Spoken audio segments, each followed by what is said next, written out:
well. Yeah. True. All right.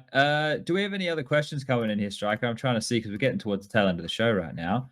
Trying to see if there's anything else in this document we had here. We've covered off most of this stuff. We spoke about if you're going to get back to a Finnish team at some point, if you'd like to.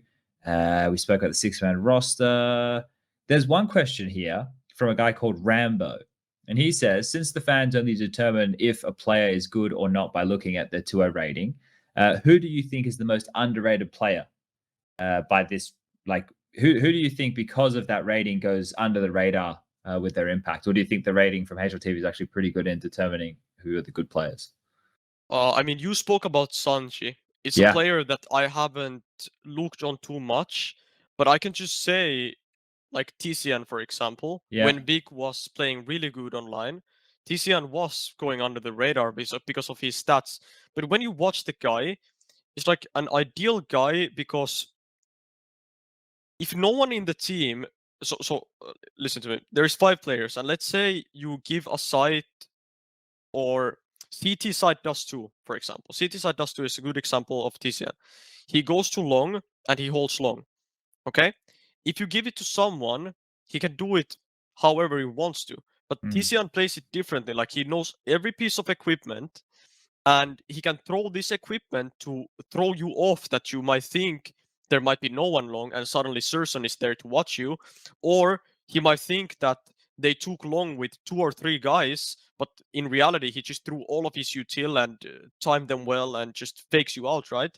Or he's saving his equipment, which is the most annoying part, where he just doesn't throw anything unless you go and actually fight him, and it's something a lot of the teams are like, it's hard to do because you are relying on them kind of smoking long, taking long, and you're playing your default. But then the long player is telling you all the time, like, he's not smoking long. Like, what are we gonna, like, am I gonna go and challenge him? Because the op could be watching me, you know? So this kind of player brings so much to the whole game. So the T's have to adapt on this kind of player who plays CTs like this. And on T side, I'm pretty sure he knows all of the nades, helps Tapsen, because whatever Tapsen calls, he's insta throwing the nade, you know? And I'm pretty sure at one point, like, he was really good at clutching. So I think on every team, when you watch, there is one guy who's usually like this. Or any really good team, I feel like. They always have this type of player. They always go under the radar. But then let's assume that would be a guy that is just completely fragging out, right? Or like a guy with 1.1 rating, let's say. He would go there CT long, and he would do the most normal thing, that smoking long. Then he doesn't have a smoke. Then after, he's getting flashed by 3 flashes, dying, and suddenly he has excuses that he doesn't feel comfortable at playing long because he can't play his fights, you know?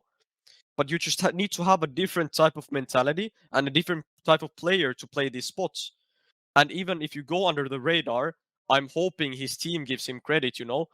And many teams, like you said, Sanchi, and I could say, watch every single HLTV team and say someone, for example, Amanek on G2. I think these players are quite necessary to have what it takes to be a top 5, top 10 contender. Who Like is an it for you guys?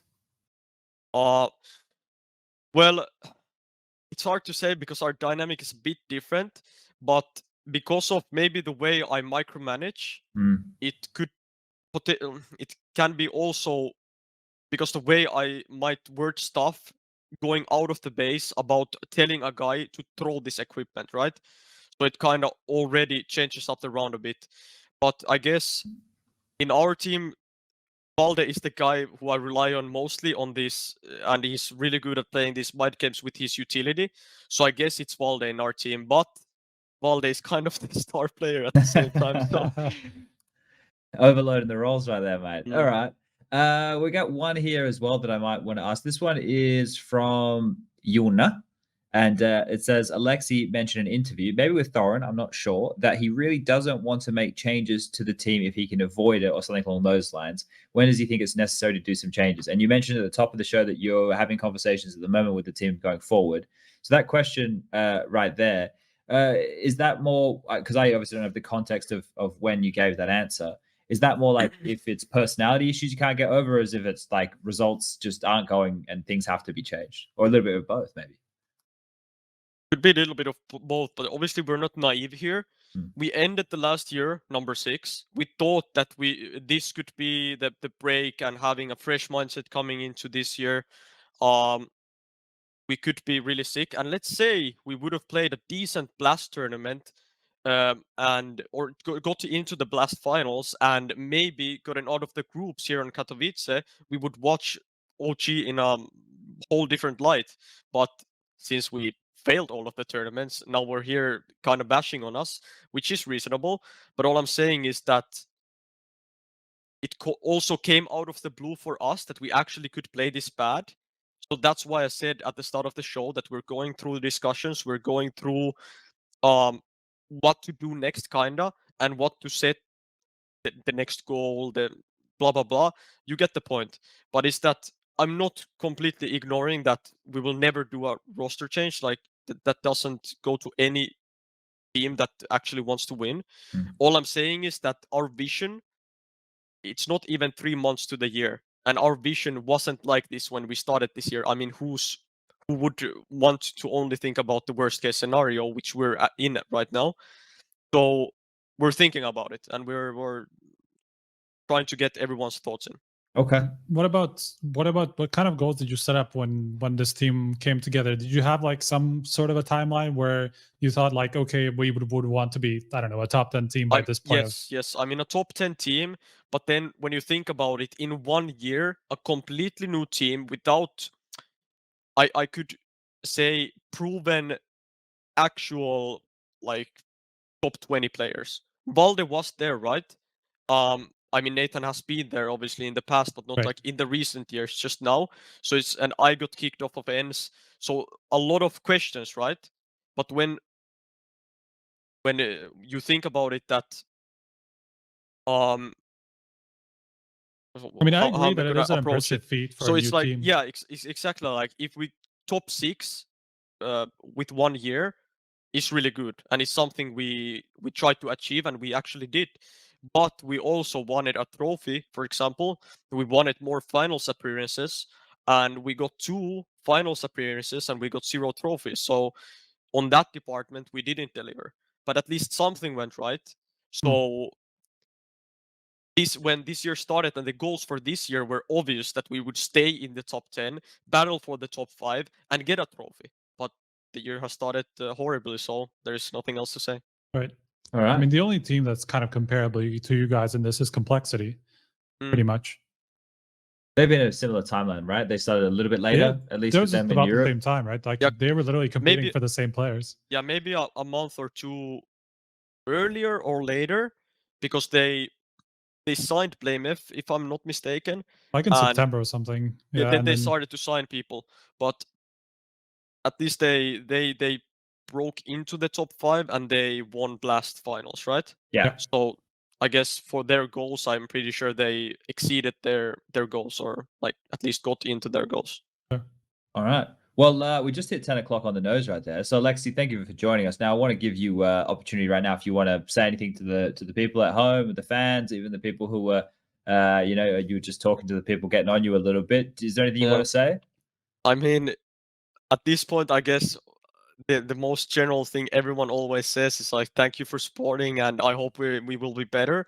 But trust me, like, we're taking all of this stuff into consideration. I think you, SPUNJ, and the Striker chimed in on a couple of things that I didn't even think about too much.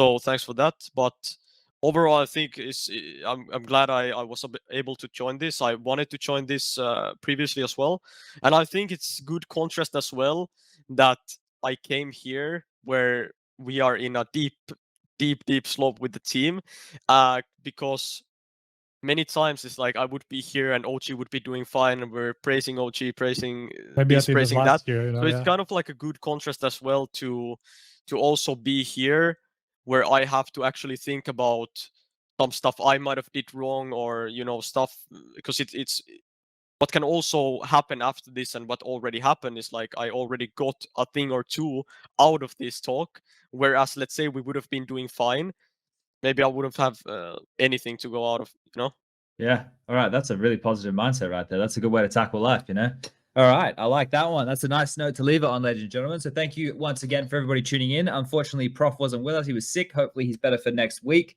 If everything goes to plan, I assume we'll have a show next Monday. We were talking to 2 people to potentially be guests. I'll follow through with them and we'll see who we have lined up for next Monday. But yeah, it was great having Aleksib on. This was fantastic. Really got some deep insights here this evening. So this has been episode 28. Anchor.fm/HLTV for the audio only options, and the VOD should be up within 24 to 48 hours on YouTube. Check that one out. And thank you for being here again. I think I was so tired that tonight I didn't even go off on any swearing rants. Strike, I don't think I even managed to get a single C bomb. The bingo is not complete. Yeah, we kept it pretty tame tonight. So yeah, thanks boys, and see everybody next time. Thank you.